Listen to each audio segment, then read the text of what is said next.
I'm out here today on the 85 acres, and I figured I would just do a little bit of recording while I'm here, just to show you around. And just before I even start talking about anything that's going on here, just know that I talk a lot about regenerative agriculture, regenerative management, permaculture, living soil, all these sorts of things.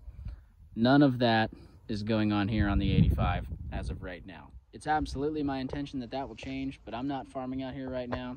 This is family land that's rented out, and that's the situation that we're in.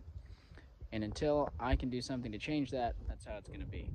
And that's something I am actively working on, and we can talk about that. But right now, I just want to show you the land, walk around a little bit. So you can see this dirt road here. This is the main road.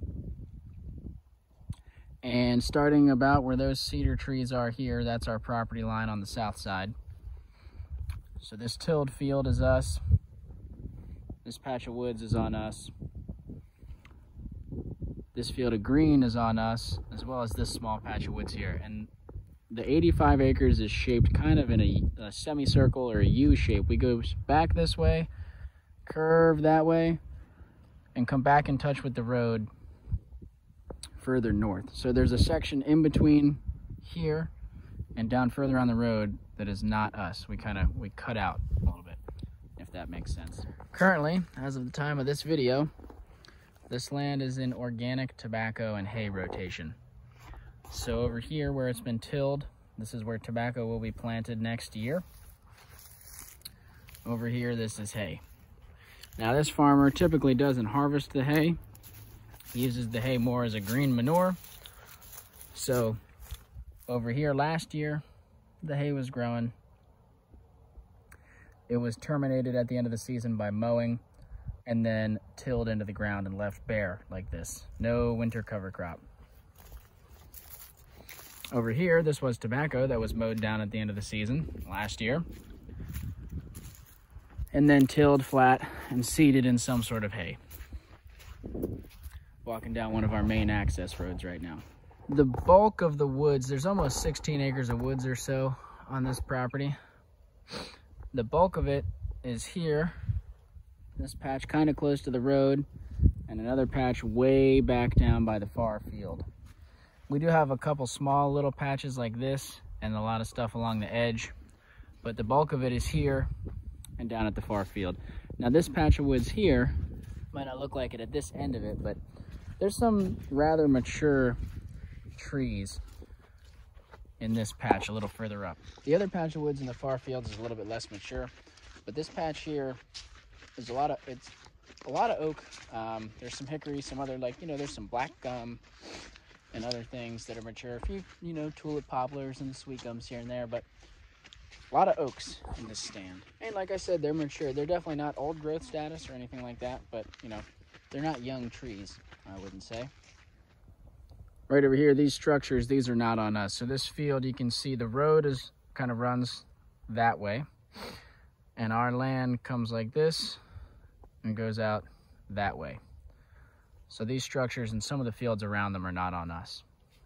Kind of a strange shape. As you can see, there's also some beech, although the beech in this stand are certainly younger than the oak. You get a lot of oak that are, you can see this one here. This is an oak. That's a pretty average size for this stand, although there are some larger ones and certainly some smaller ones. You can see where the water collects in between these two fields, and right now goes through a culvert under this road. It still gets pretty rough here and spews out on that side and kind of flows downhill. This is an area I'll want to work on in the future, but for now it's serviceable. Yeah, you can see over here the remnants of old culverts that have collapsed. What I'm out here doing today is not actually making a video. I mean, I am doing that, but the main purpose of coming out here today, I'm looking for fence post material. Basically dead cedar trees for the most part is what we have around here that work well for fence posts, and figured I'd just do a little recording while I'm out here. It's really pretty out in these woods. This is one of my favorite places to be on the land.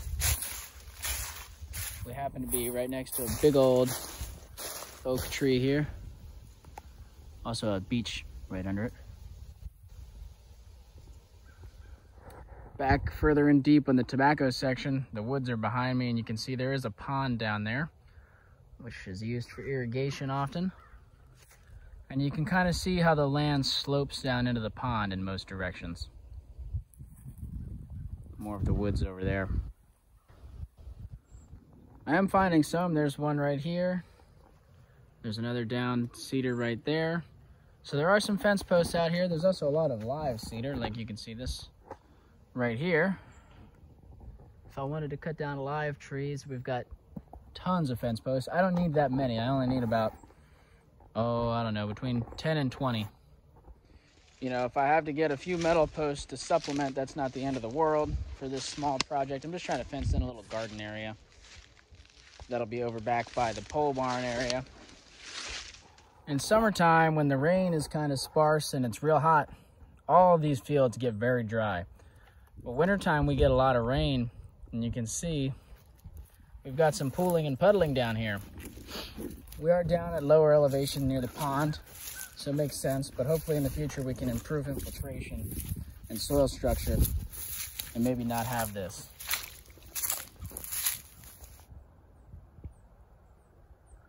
And this is the pond.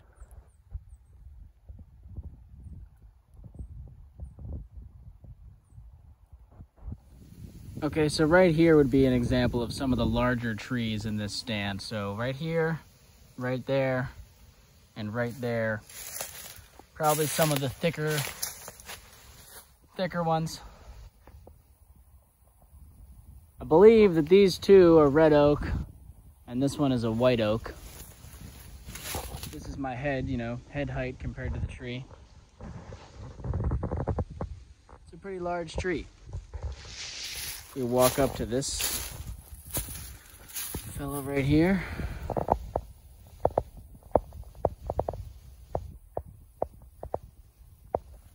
Anyway, like I said, this is one of my favorite places to be on the land. Especially in summertime when it's hot, it's really nice to retreat under these trees, under the shade. It's probably going to be tough to orient just based off a video, but there are those structures I was pointing out earlier. There's another structure way down there, so the land surrounding those structures is not ours. Here's the main access road that we were coming in on. All this green here is on us. And the border to the west is kind of like this whole tree line. We don't go much further than these trees here. The land starts to go that way and then eventually curves back towards the road. And so we're looking here, this is all hay, tobacco on this side. The woods that I was talking about are to my left. And the pond we saw earlier is down there to the left. You can sort of see the pond down there. Now we do have another smaller pond right in here, pretty close to the edge of the property, which we're gonna walk down to next. This is, as you can see, this is somewhat of a local high point right here in front of us. Also somewhat, you know, in these woods is also a little bit of a local high point there, a little bit of high ground there.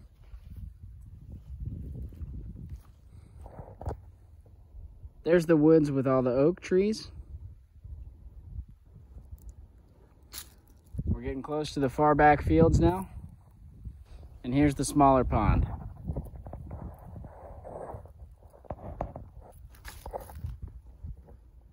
The second pond is just about over there. The road is way up that way. There's this, you know, we have this real small, very rectangular shaped section of field here. And what I call the far back field is way back in here. So this is the far back field. This is the furthest access, or the furthest away from, you know, the road, the hardest field to access probably. And we go a little bit into the woods that way. And this is where the property starts to curve back through these woods towards that first road back at the beginning of the video. So there is a lot of woods here in this section. This is kind of the other main wooded area. It's a little bit less mature, not very many nut trees. A lot of like maples and elms and sweet gums. There are actually persimmons in this patch of woods, wild persimmons. You don't see any of them over where the oaks are, but down in here, there's more persimmons. This is also a little bit wetter of an area. We're at a lower elevation than compared to the oak patch. So far, I haven't really recorded this part, but I've found easily 12 or 13 good fence posts of dead cedar, and I have about 9 sitting back already by the barnyard. That should be plenty for the project that I have in mind, fencing in a little garden area back at the barn. So that's exciting that I have access to these fence posts without having to cut down any live trees. There's probably some more dead cedar. I haven't explored every inch of the property. I try to stay near, you know, the access road, so I'm not having to drag lumber super far. Here's one of the persimmons. This tree right here. You can see it's a rather large persimmon tree. You can see there's my hand compared to the trunk. Now, I wasn't able to collect many persimmons back here this year. We had some hunters renting the land around the time that the persimmons were ripe, so I was not able to get back here to see what the harvest is like. You know, I don't know how many of these trees are male versus female, how many of them are really producing well. But there's, let's see, how many trees have I found? There's 5 or 6 trees back in there. That one's probably on the larger end. There's a few about that size and a few a little bit smaller. And we do see persimmon, you know, I see persimmons seeds all over the place in animal droppings. Anyway, that's kind of the gist of the 85 acres. There's tons more I could say. You know, I could spend all day just exploring these woods and out talking in the fields, but that's kind of the gist.